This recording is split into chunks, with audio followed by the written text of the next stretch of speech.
Olá pessoal, hoje a gente vai tratar de um tema que volta e meia é uma dúvida de pacientes que estão em tratamento de câncer de mama e que têm programação de fazer quimioterapia, que é a touca fria, né? Do inglês o scalp cooling e o risco que isso leva a metástase em couro cabeludo. Esse estudo ele foi publicado no ano de 2017 na Breast Cancer Research and Treatment e foi um estudo que buscou fazer uma revisão sistemática e meta-análise dessa questão da touca fria e o risco de metástases em couro cabeludo. O contexto, né, dessa questão a alopecia é comum a quase todos os tratamentos com quimioterapia, cria aquele estereótipo de câncer, né? As pacientes têm vergonha, as pacientes, se possível, querem evitar, né? Ficar sem os cabelos. E a touca fria entra em toda essa questão, fazendo vasoconstricção do couro cabeludo, com isso reduzindo o fluxo sanguíneo local e, com isso, menos efeitos metabólicos nos folículos pilosos. E com isso suscitou-se a possibilidade então, né, de, pela atividade da quimioterapia reduzida ali no couro cabeludo, se não aumentaria o risco de metástases locais no couro cabeludo. Então esse estudo teve como objetivo avaliar o efeito da utilização da touca fria nessa incidência de metástase em couro cabeludo nas pacientes submetidas à quimioterapia. Então foi uma revisão sistemática.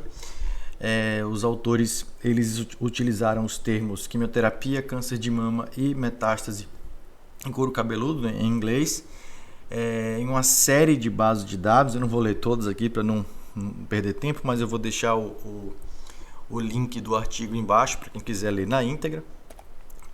Foram incluídos estudos que avaliaram pacientes tratados para câncer de mama com quimioterapia, né, com ou sem utilização de touca fria, e que avaliavam sequelas de longo prazo, incluindo metástase em couro cabeludo. Então esses artigos foram incluídos após a busca com aqueles 3 termos que eu falei no slide passado.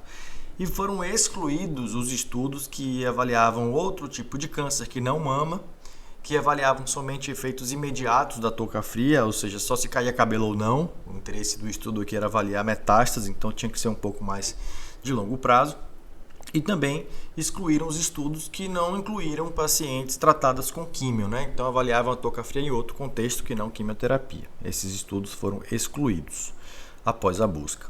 Então, de mais de 30 artigos rastreados naquela pesquisa inicial, um total de 24 estudos foram elegíveis para revisão.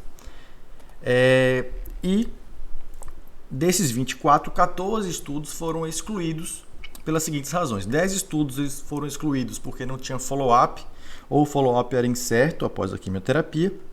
2 foram excluídos porque usava touca fria em pacientes já com metástase, então esses pacientes não eram de interesse do estudo. Um estudo foi excluído porque o tratamento oncológico não foi especificado. E um estudo foi excluído porque o câncer da apresentação era indefinido, o tipo de câncer, e com isso esse estudo também foi excluído. 14 excluídos, e após a revisão, 10 estudos, só daqueles 300 iniciais, 10 estudos foram incluídos que reportavam a metástase de couro cabeludo. 5 estudos somente em casos com touca fria, 4 estudos que comparava com touca fria e sem touca fria, e um estudo que avaliou somente em casos sem touca fria de couro cabeludo, metástase em couro cabeludo, né?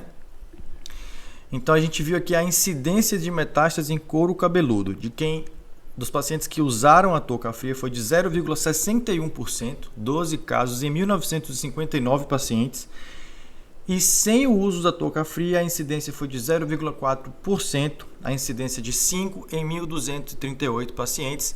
Na análise estatística não houve diferença entre os grupos, ou seja, usar ou não touca fria, não teve diferença em relação à incidência de metástase em couro cabeludo, P0,43, então sem significância estatística.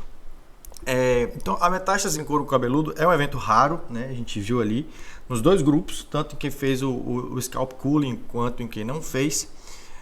Metástase em região de pele, a região mais comum é a parede torácica, de fato, né? Esse trabalho tem limitações, né? Claro, a literatura é pobre sobre o tema, não tem muito trabalho. É uma análise basicamente retrospectiva. E a maioria desses estudos que foram avaliados nesse trabalho não teve como endpoint primário a metástase em couro cabeludo. Então foi só um evento descrito no estudo, não foi o endpoint primário, não foi o principal objetivo da avaliação do estudo. Mas assim, baseado nessa revisão e nessa meta-análise, que é uma das maiores da literatura, a probabilidade de o uso da touca fria aumentar a incidência de câncer de metástases em couro cabeludo é extremamente baixa. Então, assim, o questionamento da paciente: é seguro usar a touca fria na quimioterapia? Sim, né? Com as evidências até aqui, é seguro usar a touca fria sim, e com o passar do tempo deve-se ter mais dados para que se possa dar essa informação com ainda mais segurança. Mas a questão é que hoje sim é seguro, baseado nos dados atuais. Esse vídeo foi curto, eu aproveitei dúvida de algumas pacientes em relação ao tema para fazer esse breve vídeo aqui. Muito obrigado e até o próximo vídeo.